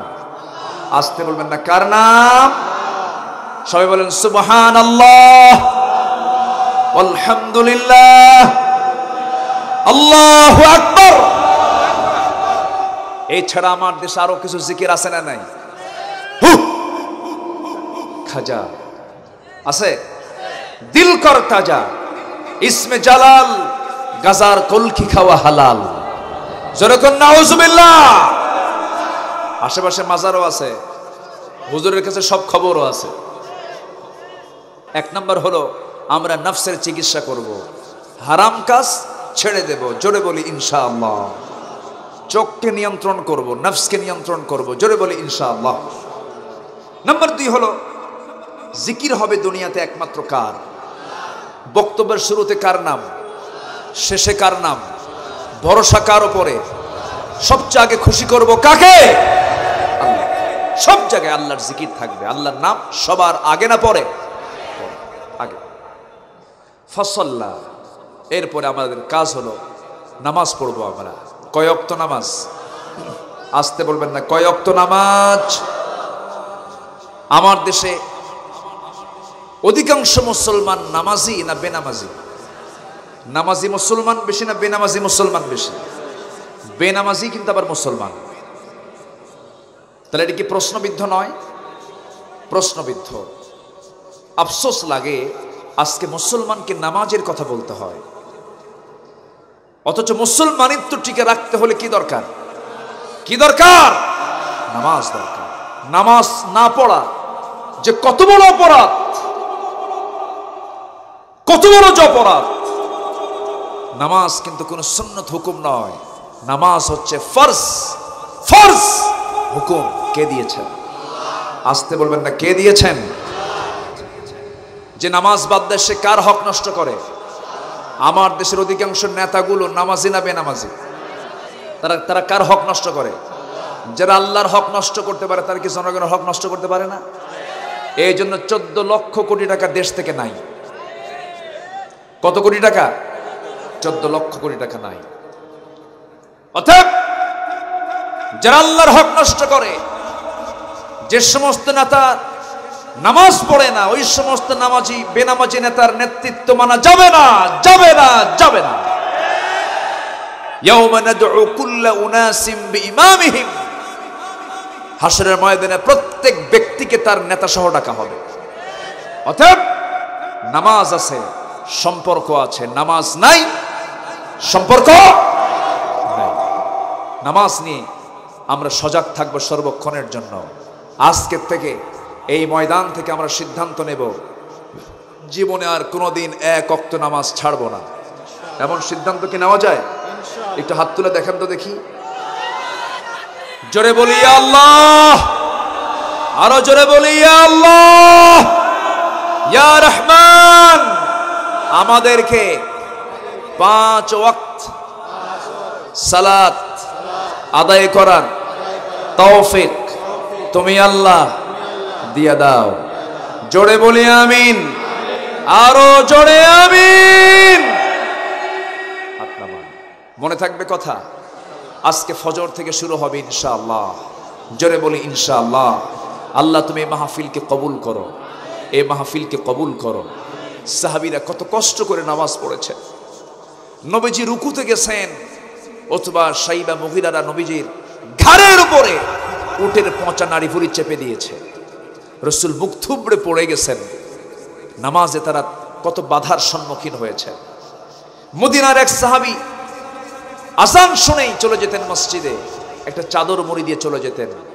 নামাজ সালাম ফেরা মাত্রই নবীজির পেছন দিকে তিনি বের হয়ে চলে আসতেন মসজিদ থেকে। সুন্নত কি আল আযকারু বা'দা সালাহ, নামাজের পরে যে জিকিরগুলো আছে, সুন্নাত দোয়াগুলো আছে, পড়তেন না, চলে আসতেন তাড়াতাড়ি। রাসূল একদিন পিছন থেকে ডাক দিয়ে বললেন, সাহাবী তুমি আমাকে ছেড়ে এত দ্রুত চলে যাও, আমাকে পছন্দ করো না তুমি? সাহাবী কেঁদে ফেললেন, বললেন, ইয়া রাসূলুল্লাহ, আমার মন চায় আমি আপনার সঙ্গে 24 ঘন্টা সময় কাটাই, কিন্তু তোমার এই চলে যাওয়ার হেতু কি, কারণটা কি? ওই সাহাবী বললেন, ইয়া রাসূলুল্লাহ, আল্লাহর কসম করে বলি, আপনি আমার গায়ে যে চাদরটা দেখতেছেন, এই চাদর ছাড়া বিকল্প কোনো কাপড় আমার বাড়িতে নাই, আমার নির্দিষ্ট কোনো বাড়িও নাই। দুজন মিলে আমরা স্বামী স্ত্রী পাহাড়ি গুহার ভিতরে থাকি। আমার স্ত্রীর গায়ে যে কাপড়টা আছে, ওই কাপড় দিয়ে তার ফরজ সতর ঢাকবে না, নামাজ হবে না। আমি চাদরটা মুড়ি দিয়ে নামাজ পড়তে আসছি, নামাজ শেষ হয়ে গেল, আমি আর দেরি করতে গেলে সূর্য উদিত হয়ে যাবে, উদয় হয়ে যাবে। এই চাদরটা নিয়ে গিয়ে আমি বাসায় চলে যাব, গুহায় চলে যাব, আমার স্ত্রী গায়ে দিয়ে দেব, সে ফজর নামাজটা আদায় করে নেবে। দুজন সাহাবীকে সীমান্ত নিয়োগ দিয়েছেন রাসূল, সীমান্ত পাহারা দিতে হবে। আব্বাদ রাদিয়াল্লাহু তাআলা আনহু এবং আম্মার রাদিয়াল্লাহু তাআলা আনহু। হযরতে আম্মার বলছেন শেষ রাতের দিকে, ভাই আব্বাদ, ঘুম পাচ্ছে আমার বড্ড, আমি ঘুমের ভিতরে চলে গেলাম, তুমি এখন মেহেরবানি করে একটু দাঁড়ায় তুমি দায়িত্বটা পালন করো। হযরতে আব্বাদ তিনি তরবারি হাতে নিয়ে দাঁড়ায় আছেন, চতুর্দিকে তাকাচ্ছেন, কোনো শত্রু গতিবিধি লক্ষ্য করে পাচ্ছেন না। ভাবলেন খামাখাই তাহাজ্জুদের সময় বসে থেকে লাভ কি, ওযু বানাবো, নামাজে দাঁড়ায় যাব। ওযু বানালেন, নামাজে দাঁড়ায় গেলেন। এত সুন্দর গভীর মনোযোগ দিয়ে তিনি নামাজ পড়ছেন। নামাজ পড়তে হবে, ভাবতে হবে আমার সামনে কে আছেন, আল্লাহ আছেন। নামাজে দাঁড়ায় গেছেন, এত সুন্দর গভীর মনোযোগ দিয়ে নামাজ চলতেছে। নামাজের মধ্যেই শত্রু তাকে টার্গেট করে ফেলেছে, দূর থেকে একটা তীর মেরে দিয়েছে। সেই সাহাবী আব্বাদ রাদিয়াল্লাহু আনহুর ডান পায়ে এসে তীরটা লেগেছে, নামাজ ছাড়ে না। ওই অবস্থায় নামাজ চলতেছে তার, রুকু করলেন, সেজদা দিলেন, সেজদা থেকে আবার তিনি দাঁড়ায় গেলেন। দ্বিতীয় রাকাতে নামাজ পড়তেন, আর একটা তীর এসে তার বাম পায়ে লাগলো, নামাজ ছাড়তেছেন না। এমত অবস্থায় ঘুমন্ত সাহাবী আম্মার ঘুম থেকে জাগা পেয়ে বলছেন, আব্বা তুমি কি করো, রক্ত তোমার পড়ছে শরীর থেকে, তীর বিদ্ধ হয়েছে তোমার দেহে, শত্রু তোমাকে টার্গেট করে ফেলেছে, কি করছো তুমি? তিনি কিছু জবাব না দিয়ে ওই অবস্থায় তিনি রুকু করলেন, সেজদা দিলেন, সালাম ফিরলেন। সালাম ফেরার পরে বলছেন, ভাই আম্মার, আমিও তো টের পেয়েছি আমাকে শত্রু আক্রমণ করে বসেছে, কিন্তু আমার ভাই আম্মার আমি কি বলবো, নামাজের মধ্যে যখন আমি নামাজ পড়তেছিলাম মনোযোগ দিয়ে, আমি যখন কেরাত পড়তেছিলাম, আমার কাছে মনে হচ্ছিল আমার আল্লাহ তাআলা আমার প্রত্যেকটা কথার জবাব দিতেছে,